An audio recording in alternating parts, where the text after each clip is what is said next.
गुजरात से ब्रह्मा कुमारी पूर्णिमा बहन जी कहती है कि बाबा के साथ बीते हुए बचपन के पल अनमोल और स्मरणीय है।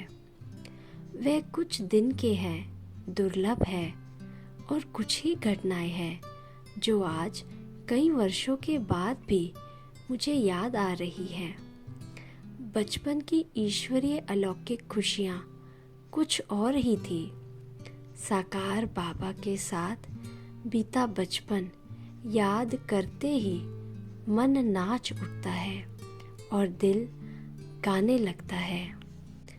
बाबा के संग मधुबन में रहना जीवन की बसंत ही समझो।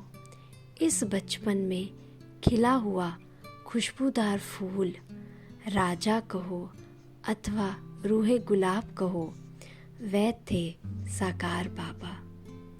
6 फुट से भी ज़्यादा ऊंचे कद वाले बाबा के मन की ऊंचाई को तो नापना भी कठिन था। आकाश की ऊंचाई को छूकर उसके भी पार परमधाम निवासी शिव पिता के पास पहुंचकर रूह रिहान करना और धरती पर पांव रखकर बच्चों से बात करना, ये अजीब तरीका था और अनोखा दृश्य था। बाबा मधुबन में बच्चों के आकर्षण का बिंदु था। ये भी महसूस होता था कि शिव बाबा को भी साकार बाबा के प्रति और साकार बाबा को शिव बाबा के प्रति अति दिव्य आकर्षण था। शिव बाबा बार बार साकार ब्रह्मा तन में आते रहते। शिव बाबा की प्रवेशता साकार बाबा की पवित्रता, सौंदर्य और दिव्यता की चरम सीमा थी। ऐसे बाप दादा का साक्षात दर्शन विनाशी शब्दों और दृष्टांतों द्वारा करना असंभव है। परम पिता और महापिता के सानिध्य के सुख, शांति, समृद्धि, शीतलता एवं पवित्र जीवन की महसूसता और दिव्य आनंद के अनुभव के आगे स्वर्गिक सुख समृद्धि भी नीरस और फीकी भासती थी।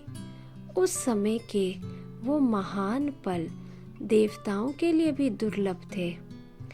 बाबा के संग रहकर अनाज सफाई करना, खाना बनाना और फिर बाबा के साथ ही ब्रह्मा भोजन करना भी तो देवताओं के लिए दुर्लभ है। बाबा साकार में होते हुए, बच्चों के साथ रहते हुए, बच्चों से मिलते हुए भी उपराम दिखाई देते थे। कमाल ये थी कि बाबा कभी बाप के रूप में, तो कभी जिगरी दोस्त के रूप का, तो कभी साजन के रूप का अनुभव कराते थे। बाबा द्वारा बच्चों का स्वागत करना, पालना करना, शिक्षा देना, खेल पाल करना और विदाई देना, ये सभी पल अलौकिक और देखने लायक होते थे।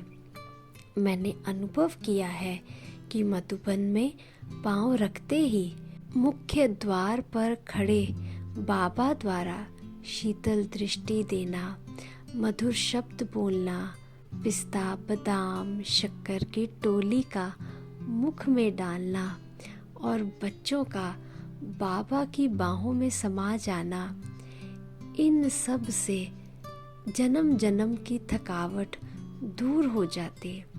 बाबा की छत्र छाया में ज्ञान खुराक मिलती। ज्ञान अमृत से आत्माओं में अखुट शक्ति भरती थी। वैशन संपूर्ण दिव्यता का एहसास कराता था।